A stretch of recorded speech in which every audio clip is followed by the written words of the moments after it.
Hello everyone, जय श्री श्याम। हमारी read और फर्स्ट ग्रेड की मैथ्स की जो सीरीज चल रही थी उसका एक टॉपिक घनाभ हो चुका है। नेक्स्ट टॉपिक है घन। तो चलिए बिना देरी किए हम घन को स्टार्ट करते हैं। घन का ये डायग्राम दे रखा है, इसको देख के हम ये समझेंगे कि ये घन का है, क्योंकि घन के अंदर क्या होता है कि ये वाला जो फलक होता है ये वर्गाकार होता है।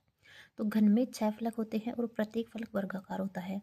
6 फलक हो गए, ये 2 आमने सामने वाली, ये 2 आमने सामने वाली, ये एक छत और एक फर्श, ये 6 फलक हो गए।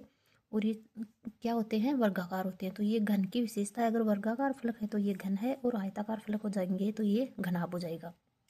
इसमें किनारे 12 होते हैं, ये वाले किनारे होते हैं तो 4 किनारे तो ऊपर वाले, 4 किनारे नीचे वाले, फिर इधर 2 इधर बच गए, 2 इधर बच गए, टोटल 12 हो गए।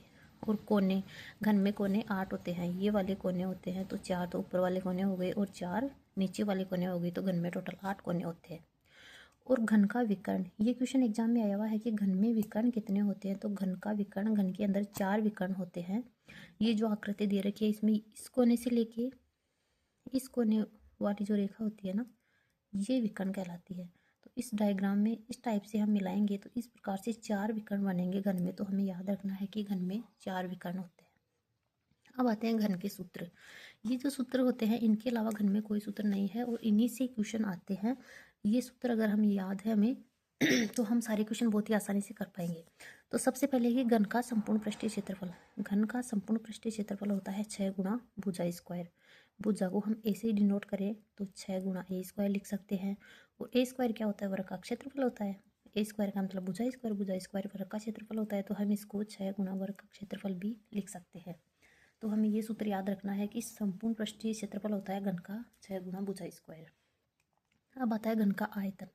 घन का आयतन होता है भुजा गुणा भुजा गुणा भुजा, या फिर हम इसको लिख सकते हैं भुजा क्यूब, या फिर हम इसको लिख सकते हैं, भुजा को हमने ए से डिनोट किया है इसलिए हम इसको ए का क्यूब लिख सकते हैं।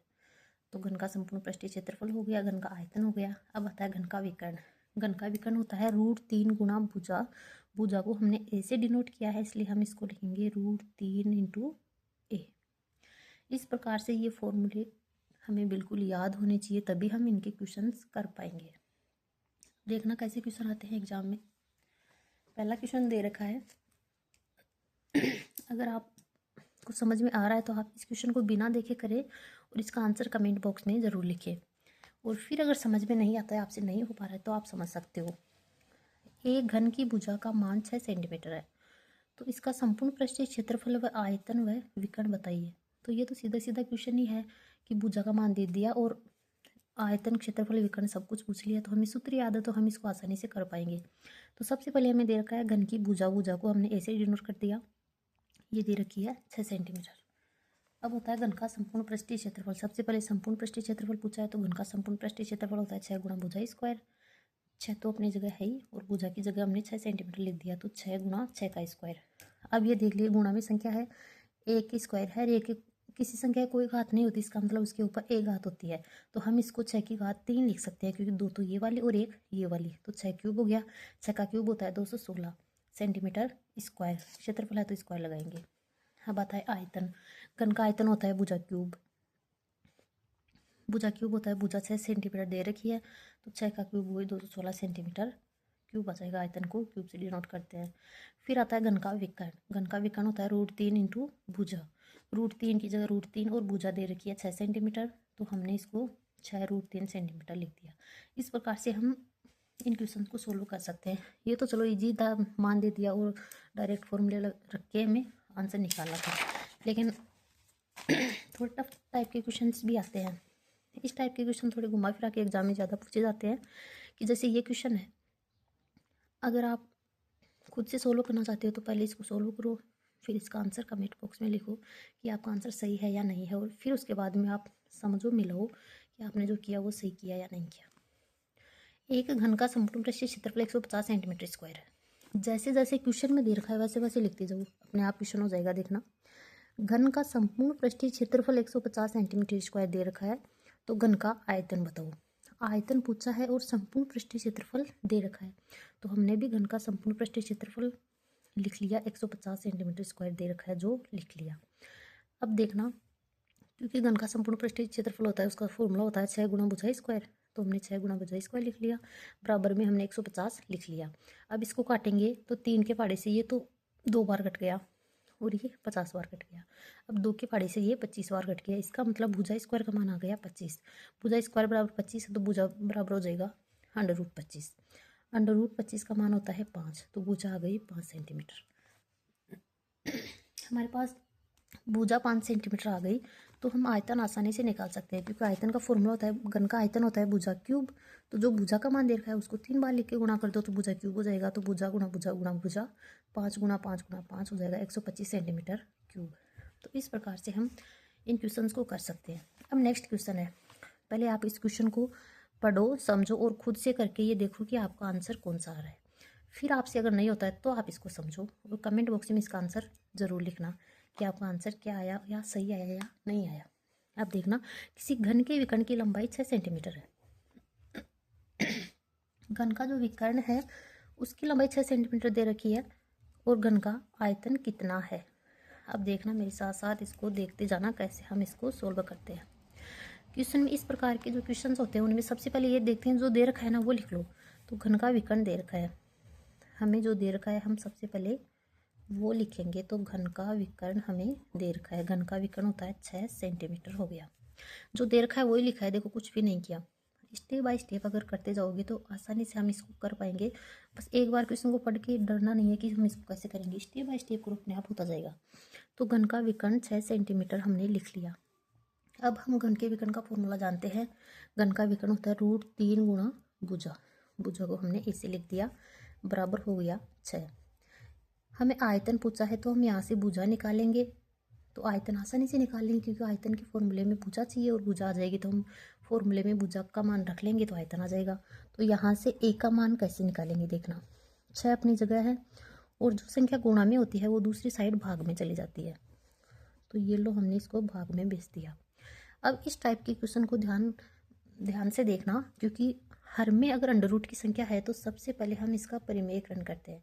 परिमेयकरण का मतलब होता है कि नीचे से हमें अंडर रूट को हटाना है। नीचे से अंडर रूट कैसे हटेगा, नीचे से अंडर रूट हटाने के लिए जो नीचे वाली संख्या है ना अंडर रूट में, उसी संख्या को हम ऊपर नीचे गुणा कर देंगे, क्योंकि इससे कोई फर्क भी नहीं पड़ेगा। हमने √3 को ऊपर नीचे गुणा किया तो √3 से √3 कट गया, तो वो की वो संख्या आ गई, तो इसका कोई फर्क नहीं पड़ा और हमारा सॉल्यूशन हो जाएगा। देखना कैसे, हमने ऊपर नीचे गुणा किया तो ऊपर तो बच गया 6 √3 और नीचे √3 को √3 से गुणा करते हैं, मतलब अंडर रूट के अंदर सेम संख्या होती है और फिर हम उसको दो संख्याओं को गुणा करते हैं तो अंडर रूट हट जाता है। तो ये हो जाएगा, यहाँ पे केवल 3 ही बचेगा क्योंकि √3 गुणा √3 3 होता है, दोनों के ऊपर से अंडर रूट हट जाता है।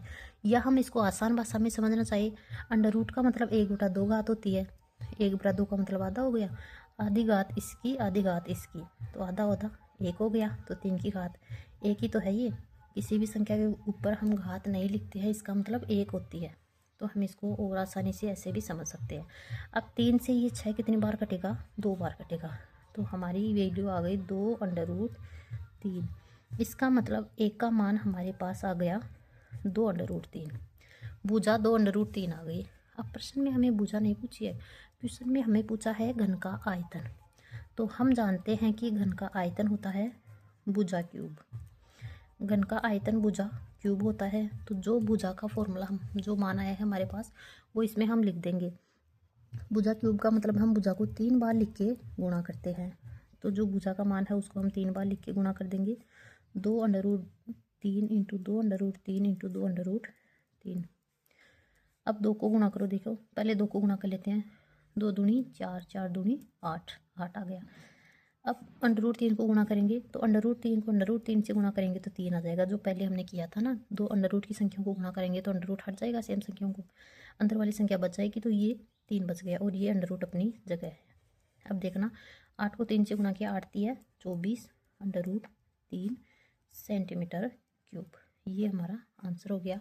और ऑप्शन में ये आंसर कौन सा है, 2 नंबर का है, तो हमारा ये 2 नंबर ऑप्शन हो गया इसमें।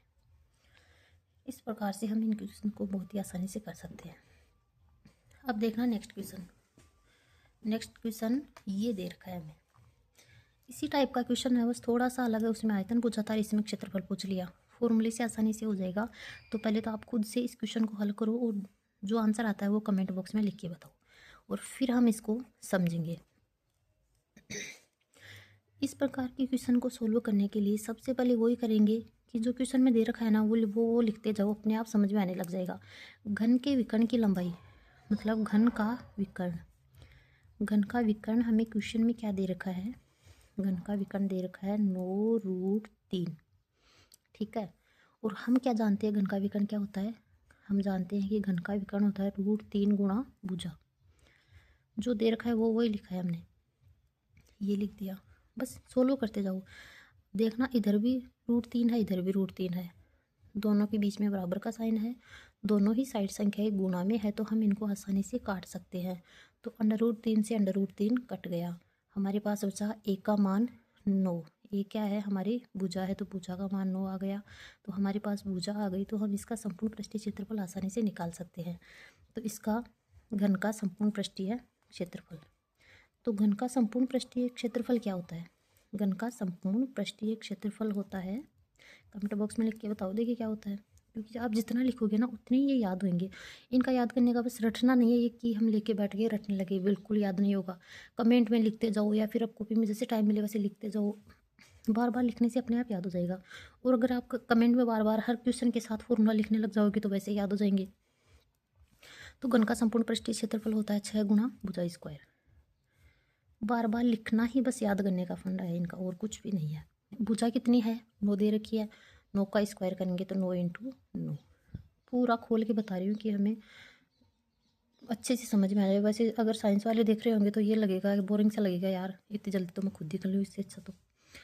लेकिन आर्ट्स वालों के लिए, जिनको समझ में नहीं आता उनके लिए बेसिकली खोल के हर चीज़ बताएं तो वो अच्छे से समझ में आ जाए, हर स्टेप अच्छे से समझ में आ जाए। 6 × 9 9 81। अब इसको इससे गुणा करेंगे, 6 एकम 6, 8 6 48, ये 486 सेंटीमीटर स्क्वायर, क्योंकि क्षेत्रफल को स्क्वायर से डिनोट करते हैं। तो ये हमारा आंसर हो गया। अब ऑप्शन में देखो हमारा आंसर कितने नंबर का है? 486 सेंटीमीटर स्क्वायर, 2 नंबर का ऑप्शन हमारा सही हो जाएगा। इस प्रकार से इन क्वेश्चंस को करते हैं। इन क्वेश्चंस को देख के घबराना नहीं है, मतलब आप खुद से सोल्व करोगे ना, बार बार प्रैक्टिस करोगे, सूत्र याद हो जाएंगे। तो इतनी कैलकुलेशन आपको करनी नहीं है, आपको ये सूत्र भी नहीं लगाना है, कुछ भी नहीं लिखना है। अगर भुजा 9 आ गई ना तो आप डायरेक्ट ही ये स्टेप अपना सकते हो, या ये स्टेप अपना सकते हो। ना सूत्र लिखने की जरूरत है, ना कुछ और, ना ये लाइन लिखने की जरूरत है। ये तो समझाने के लिए लिख रहे हैं, इसलिए 2 लाइन में आराम से ये क्वेश्चन हो सकता है। ये तो समझाने के लिए इतना बड़ा लिखना पड़ रहा है। अब नेक्स्ट क्वेश्चन है कि एक घन की भुजा एक सम अभाज्य संख्या है। सबसे पहले तो आप कमेंट में ये लिख के बताओ कि सम अभाज्य संख्या क्या होती है, या सबसे छोटी सम अभाज्य संख्या क्या है, या सम अभाज्य संख्या कितनी होती है। इसका आंसर अगर आप पढ़ रहे हो और सच में तैयारी कर रहे हो और आपको पता है तो आप इसका आंसर ज़रूर लिख के बताना। ठीक है, सबसे पहले हमें यही पता होना चाहिए, क्वेश्चन में जो संख्या दे रखी है ना उसका अगर हमें पता है तो इसको कर देंगे, वरना ये क्वेश्चन हमसे होने वाला नहीं है। और ये फर्स्ट ग्रेड 2020 में आया हुआ क्वेश्चन है। अब देख लो एग्जाम में कैसे क्वेश्चन आते हैं, यानी कि हमें हर चीज़ का पता होना चाहिए। सबसे पहले तो हमें यही पता होना चाहिए कि सम अभाज्य संख्या क्या होती है। सबसे पहले तो कि अभाज्य संख्या क्या होती है, तो ऐसी संख्या है जिनमें एक और खुद के अलावा दूसरी संख्या का भाग नहीं चाहिए, जैसे 2 3 5 7 11 13, ऐसे सम अभाज्य संख्याएं होती है। अब हमें ये देखना है, इसका सॉल्यूशन करेंगे। तो सम अभाज्य संख्या, अभाज्य संख्या तो हम जान गए, लेकिन वो क्या होनी चाहिए? सम होनी चाहिए। तो सम अभाज्य संख्या केवल एक ही होती है, और वो होती है 2। कमेंट में बताइए कि किन किन को पता था कि सम अभाज्य संख्या 2 होती है। अगर ये हमें पता चल गया तो हम आसानी से हमारे क्वेश्चन को कर पाएंगे, क्योंकि जो घन की भुजा है ना वो एक सम अभाज्य संख्या है। तो हम जानते हैं कि चूँकि सम अभाज्य संख्या 2 होती है, इसलिए घन की भुजा 2 हो गई। क्योंकि प्रश्न में जो दे रखा है हमने वो ही लिखा है, अलग से कुछ नहीं लिखा कि घन की भुजा एक सम अभाज्य संख्या है। तो घन की भुजा ही तो सम अभाज्य संख्या है, और सम अभाज्य संख्या 2 होती है। तो हमने घन की भुजा को क्या मान लिया? 2 मान लिया। तो घन की भुजा हमारे पास आ गई, तो क्वेश्चन को हम आसानी से सोल्व कर पाएंगे। तो घन का विकर्ण हमें निकालना है, तो घन का विकर्ण हो जाएगा, घन का विकर्ण होता है √3 × भुजा। ठीक है, √3 की जगह √3 और भुजा दे रखी है 2 सेंटीमीटर, हमने निकाले भुजा। तो हमारा आंसर हो गया 2√3, और ये क्वेश्चन में मीटर में दे रखी है तो ये हो गया मीटर। ये हमारा आंसर हो गया। और ये हमारा ऑप्शन नंबर 4 सही हो गया। ये देख लिया, आपको देखा नहीं होगा। घन का विकर्ण √3 गुणा भुजा होता ही है। √3 की जगह √3 और भुजा तो दे दी, तो 2√3 मीटर हमारा क्या हो गया, घन का विकर्ण हो गया। इस प्रकार से बहुत ही आसानी से हम इन क्वेश्चंस को कर सकते हैं। वीडियो थोड़ा लंबा होगा क्योंकि मैं एक ही वीडियो में सारे क्वेश्चन बता रही हूँ। फिर इसका जो नेक्स्ट वीडियो आएगा उसमें मैं केवल आपको क्वेश्चन लिख के दूंगी कि एग्जाम में, ओल्ड एग्जाम में कैसे कैसे क्वेश्चन आए हुए हैं, और आपको खुद से उन क्वेश्चन को सॉल्व करके और उसका कमेंट बॉक्स में आंसर देना है। अगर आपको वो नहीं आ रहा है तो कैसे भी आप उसको सोल्व करके ही दिखाओगे, और फिर भी अगर नहीं हो रहा है तो आप कमेंट बॉक्स में लिख देना, मैं उसका आंसर आपको बता दूंगी। ये प्रैक्टिस मैथ्स तो केवल प्रैक्टिस मानती है, और जितना हम खुद के हाथ से करेंगे ना उतनी ही हमारे अंदर मतलब जो गलतियाँ हैं वो कम होती जाएगी, और हम बहुत अच्छे से क्वेश्चन कर पाएंगे। क्वेश्चन ऐसे ही घुमा फिरा के आते हैं एग्जाम में, सीधे सीधे क्वेश्चन नहीं आते। देखना, अब ये क्वेश्चन है, एक घन में विकर्णों की संख्या। ये रीट 2022 में आया हुआ है, तो हमने देखा था अभी कि घन में विकर्ण कितने होते हैं, 4 होते हैं। ये आपको याद रखना है कि घन में विकर्ण 4 होते हैं। त्रिभुज में कोई विकर्ण नहीं होता, ठीक है। वर्ग में 2 विकर्ण होते हैं, आयत में 2 विकर्ण होते हैं, लेकिन घन में 4 विकर्ण होते हैं। इस बात को हमें ध्यान रखना है। अब देखना, ये क्वेश्चन रीट 2018 में आया हुआ है।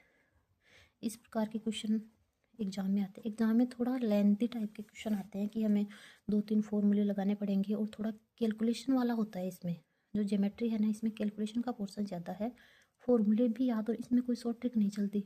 इसमें फॉर्मूले तो याद करने ही पड़ेंगे, तो फॉर्मूले याद है तो हम क्वेश्चन को आसानी से सोल्व कर पाएंगे। तो अब ये देखना कि यदि 2 घनों के आयतनों का अनुपात इतना दे रखा है, क्वेश्चन में जो दे रखा है ना वही लिखेंगे हम। 2 घनों के आयतनों का अनुपात, आयतनों का अनुपात हमें दे रखा है, और घन का आयतन हम जानते हैं। पहले तो हम 2 घन दे रखे हैं, तो पहले इनकी भुजाओं को हम अलग अलग मानेंगे। तो जो फर्स्ट घन है, फर्स्ट घन की भुजा हमने मान ली A1, जो फर्स्ट घन है उसकी भुजा को हम A1 मान लेंगे।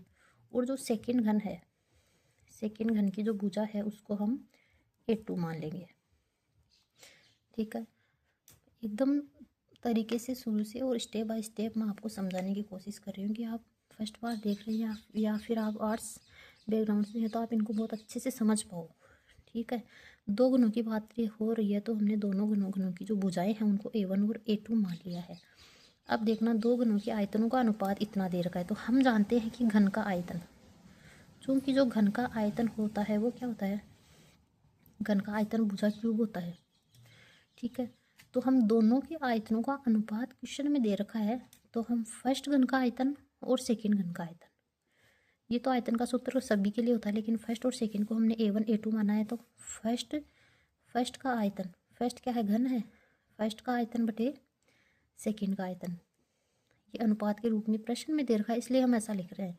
हमने फर्स्ट और सेकंड के आयतन को क्या माना था, इसका आयतन A1 क्यूब, इसका आयतन A2 क्यूब, क्योंकि हमने भुजा को A1 A2 माना है, तो आयतन भुजा क्यूब होता है, तो A1 क्यूब बटे A2 क्यूब। बहुत ही आसानी से समझा रही हूँ, देखना। अब प्रश्न में आयतनों का अनुपात दे रखा है, आयतनों का अनुपात 27:64। अनुपात का मतलब संख्या को हम बटे में लिखते हैं, ठीक है।